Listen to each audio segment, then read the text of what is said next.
What's going on? It's Ed here from ClicksGeek, and today we're going to talk about the reality of cold calling for digital marketing agencies and cold calling in general. So we're in the process of hiring 1 to 2 cold callers for a project we're working on, and I want to let you guys know what we're setting internally as our expectations to give you a better picture of what it's like cold calling in reality. It is a numbers game, but that's a loaded statement. You do need a volume of calls, but that's a loaded statement. What you really need is a dialed in script that you've memorized and internalized that comes off natural. And then you've got to also have documented responses to all of the brush offs and rebuttals and objections that you're going to get.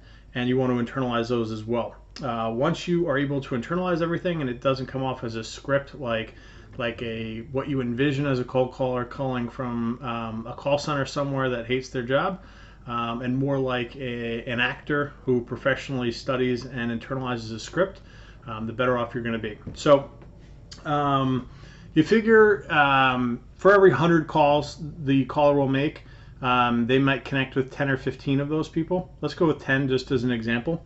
Those other 90 you're going to be leaving voicemails for. And if you're using a dialer, which auto rotates through the list and auto calls for you, there's a button in those that you can automatically drop a pre-recorded voicemail for them to speed up the process. With a dialer, you can go, a power dialer, you can go through a list way faster than you can without. There are tons of dialers out there. Phone burner is one. There are cheaper options out there. Just look up, best phone power dialers and look for reviews. There's cheaper examples. There's better examples. Some record them, some don't. You do want them recorded because you want to be able to go in and train.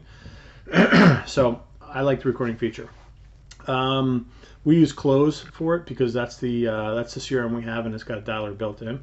So that's what we use. But so 100 calls as an example, 85 to 90 you're going to go to voicemail or you're not going to connect, and then you're going to have 10 to 15 conversations with someone in there. Out of there, you should be pulling 2, 3, 4, 5 appointments. That's how we look at it. Even if it's 10 people and you have an appointment with 2 of them, or you set an appointment with 2 of them, that caller is not making 100 calls a day. That you want them making 200 plus calls a day. So you're looking at maybe 4 appointments a day. And the way we want it is we want our guys getting somewhere between 2 to 5 appointments per day, or 5 plus. But not all appointments are created equal. You want these appointments actually showing. So what you're going to find is sometimes people will, the more recordings you listen to, they'll just buzz through it and basically just get to the point where the prospect agrees to a time, and it's more getting that person off the phone and brushing them off than it is actually being interested in a time. So asking good questions. If you go through, we've got cold call examples on this channel, like live cold call examples and cold call scripts and stuff like that, and you'll see what I mean by it's essentially a brush off to book the appointment that they have no expectation that they're going to show for. Those don't count as appointments, and what they do is they fill up the calendar with wasted space and wasted time and velocity that sucks. So you don't want that. I'd rather, instead of 5, I'd rather 2 that actually show up rather than 5 with maybe 2 or 3 that don't show up. So you do want quality in here over quantity in terms of the appointments. So that's what we look for in terms of stats for a cold calling campaign. The more the merrier, and then off of that, we should be closing. Depends on the offer. Depends on what's on offer, and depends on your sales scripting behind it. But we would close somewhere between probably 15 and 30% of those appointments into a sale.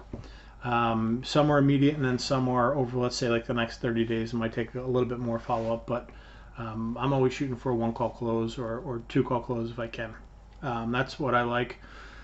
Yeah, that's it. I just want to go over those stats real quick. I've had a bunch of people ask about cold calling and what to expect, and one thing I'll say is Grant Cardone's got some really good stuff on cold calling. If you go to YouTube and type in Mastering the Cold Call Grant Cardone, there's a 40-minute video in there with Jared Gallant going through their cold calling process. That's excellent.